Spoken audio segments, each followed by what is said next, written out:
Wow. And if I may ask, how long did it take you to make profit after you've started? The first month. My God. My God. As I'm like, Yes, the first month that I started operating.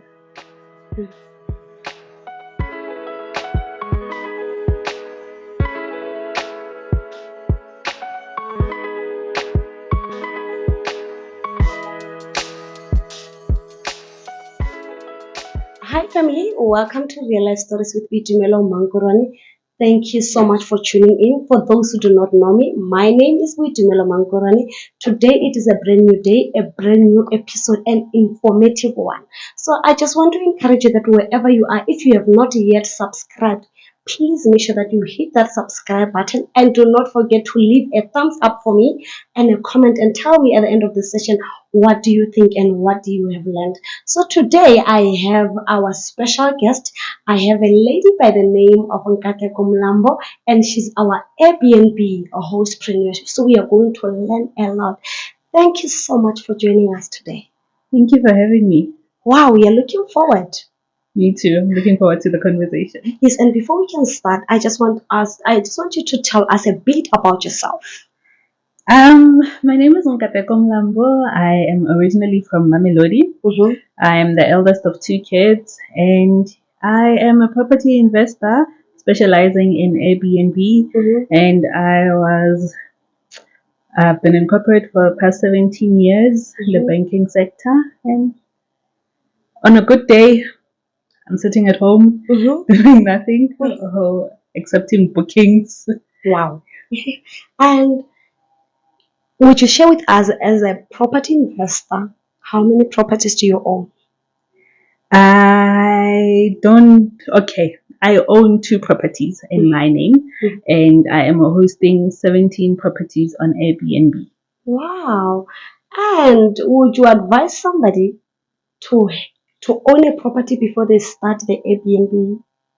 No, I started my Airbnb journey without owning a single property. So the property that I started hosting from was rented, and so the rest of the 17 properties. So I do not own any of those.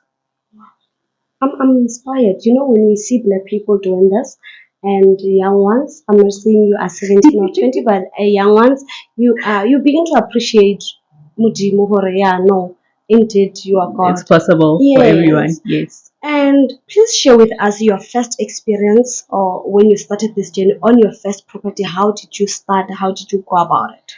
Okay, so my property journey began way back in 2007 when I started working. It was my mother who advised me to buy a property. So we were shopping one day, we were at the mall, and one of the estate agent had an open show.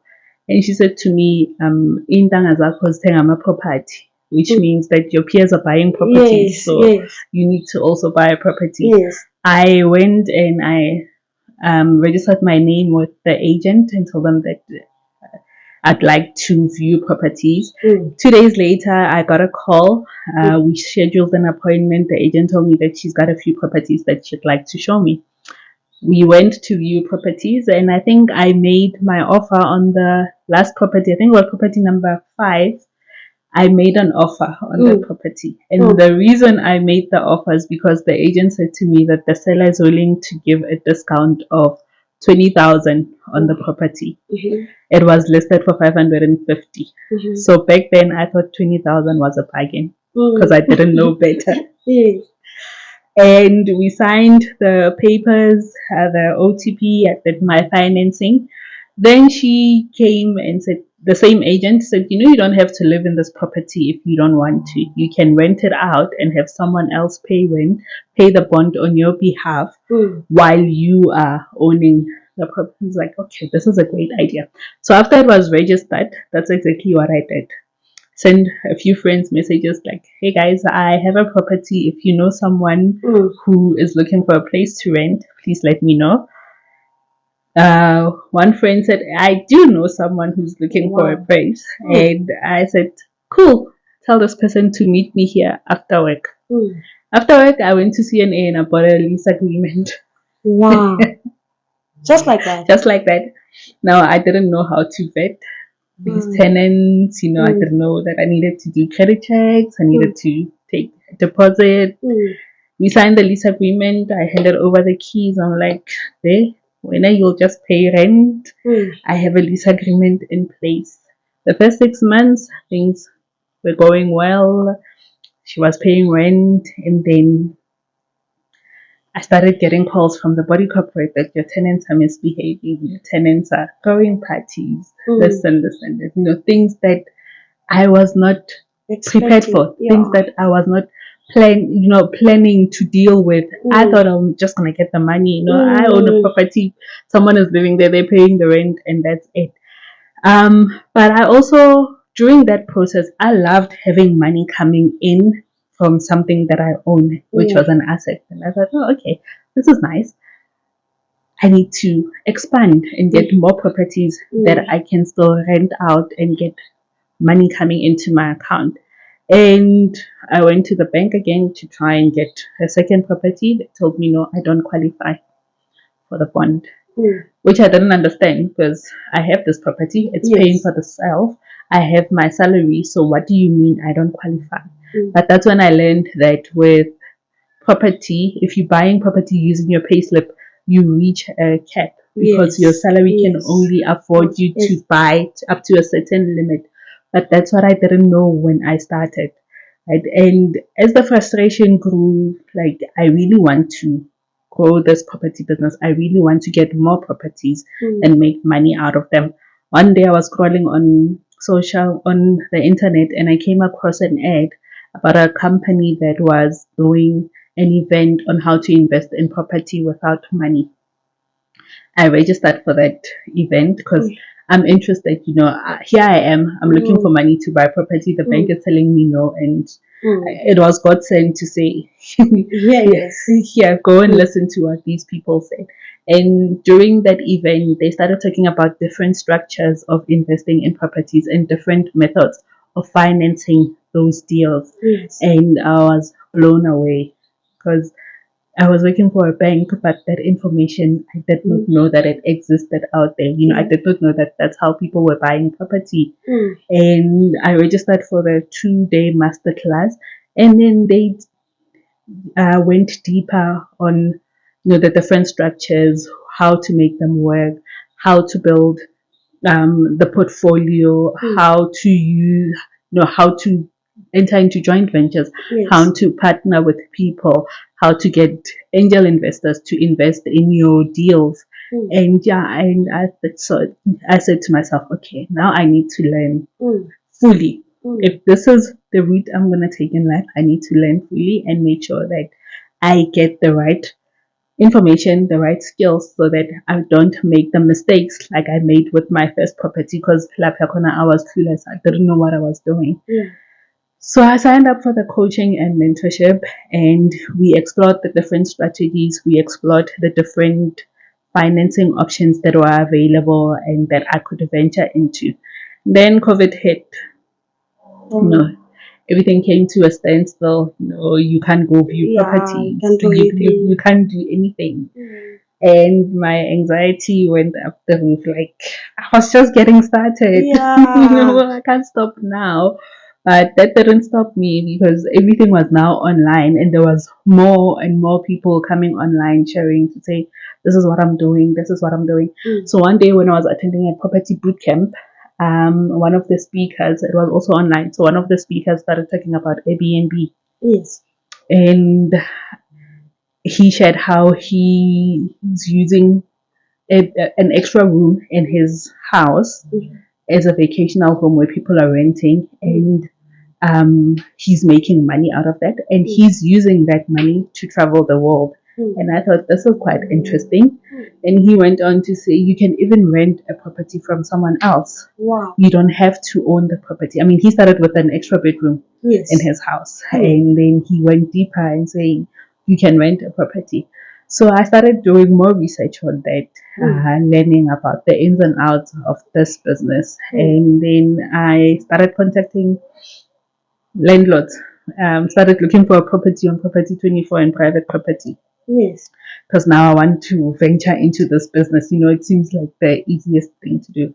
I I sent a few inquiries. Then one landlord phoned me and said, yeah, the property is still available. When would you like to move in? I said to him, can I come see it first? Then we'll have a conversation thereafter. I went to viewed the property. It was fully furnished, brand new. We talked of the reason why it was rented, and then I told them that I don't want to live here. This is what I want to do with your property. And he agreed. Wow. And that's how I got my first Airbnb listing. Do they agree easy, or do you have others that turn you down? I have others that turn me down, but that one agreed easy. He knew what Airbnb was. He even said to me that, did you do your research? Did you do your calculations to see how much money you're going to make? He even told me that you're not going to be the first person who's doing Airbnb here. There's already other properties in the building that are on Airbnb. He even said to me, okay, get up. Let's walk around the property. If you were a guest, what would you improve on here? What would make you as a guest comfortable to stay in this place? So he gave me like pointers to help me, because he understood what it was. And yeah, he even said that he's impressed by, because usually he would feel it's more male who venture into property. And now he's seeing a black woman. It's like, no, it's fine, we can use the property. And we went live on the 13th of Feb. The next morning on the 14th of Feb, there was already a booking. Wow. Wow. I'm not sure if it's too late for me to say congratulations.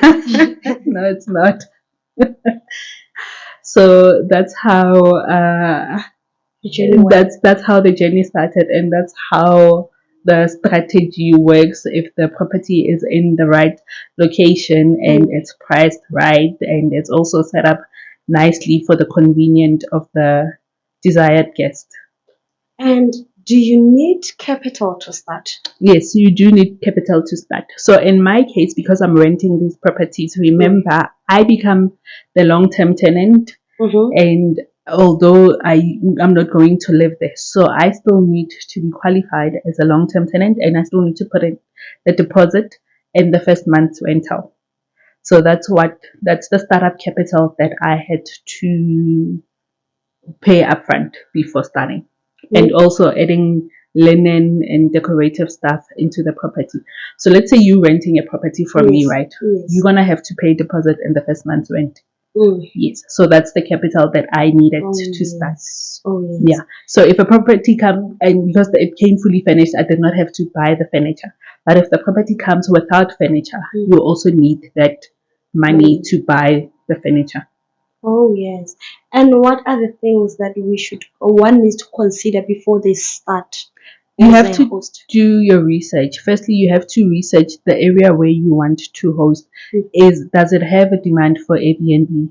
Because not every area or every property will work on Airbnb. So you have to do your research. You have to do market research to see if the specific area where you wish to operate from has a demand for Airbnb, and if it's going to make a profit for you. So you have to check what the rentals are and what's within your budget.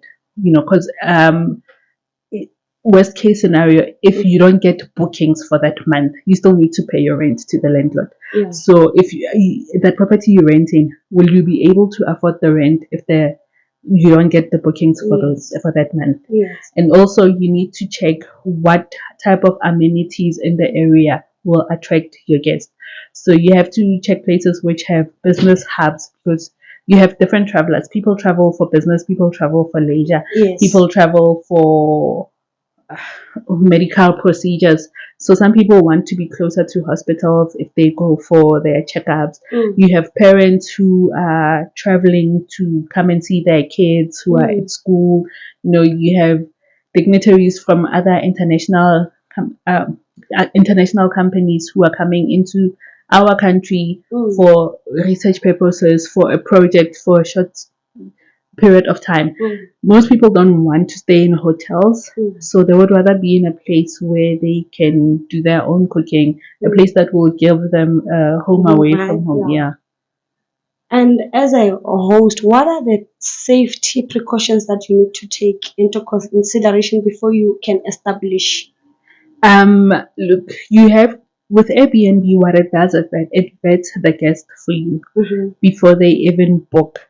But on your listing, you can ask them certain questions to see and to make us to be comfortable that this person is coming to their property for the right reasons. With every guest that books on Airbnb, so if I booked your place, you as a host have to review me to say Nkateko has stayed with me, and this was our experience with her. Okay. I also need to review you as a host to say I stayed at Butemelo's listing, and this is what my experience was. So you check on those reviews to see that what type of guest are you getting. What I did is that I took it further. I created my own indemnity form which guests need to complete and send us a copy of their ID. And also, it's not just for to keep tabs on them, but for emergencies. You know, it's different people that are coming into your property and anything can happen. Yes. We are human beings. Mistakes happen. So should something happen to one of the guests who is in my property, it might take longer to get the information out of Airbnb. So if I have the next of kin details on the indemnity, it's easier for me to contact them if something happened to. Yes. Wow. And if I may ask, how long did it take you to make profit after you've started? The first month. My God. My God. As in like. Yes. The first month that I started operating. You made profit. Wow. So with Airbnb, you'll make up to 3 times more what you get on long-term rentals because you charge per night. Wow.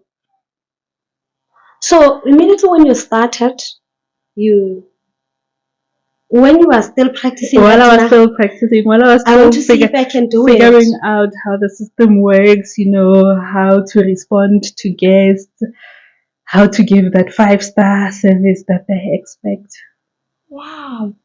And what advice would you give to somebody that want to start as a now? Learn, do your research. No, don't go into not just on Airbnb, but whatever it is that you want to start doing. Do your research. Get a coach and a mentor, someone who can teach you the ropes on how to be successful in that field that you want to venture in. Yes.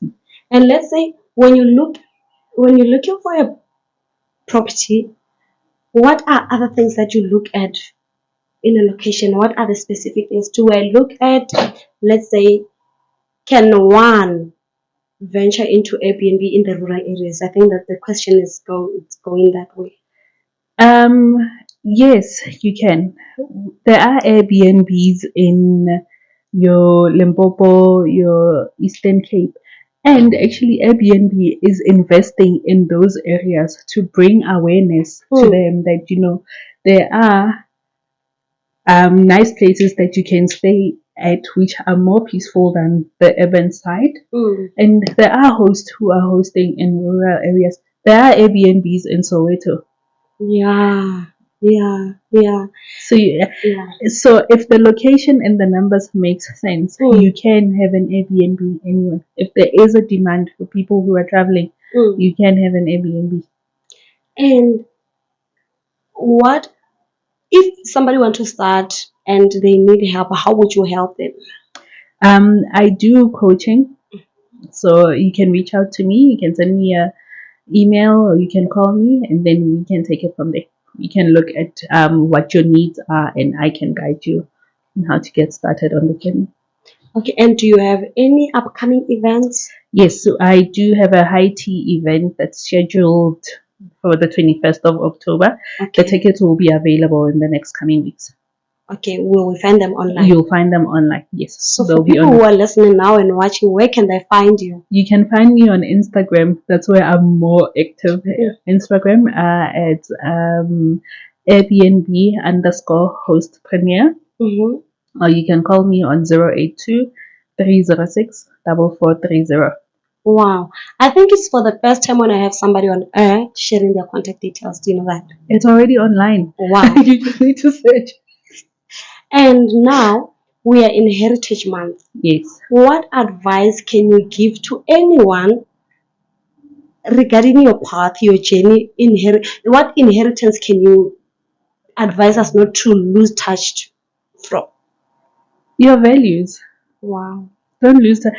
Look, the world changes every day, but don't change your values. Yes. Don't change who you are. Do not change who you are.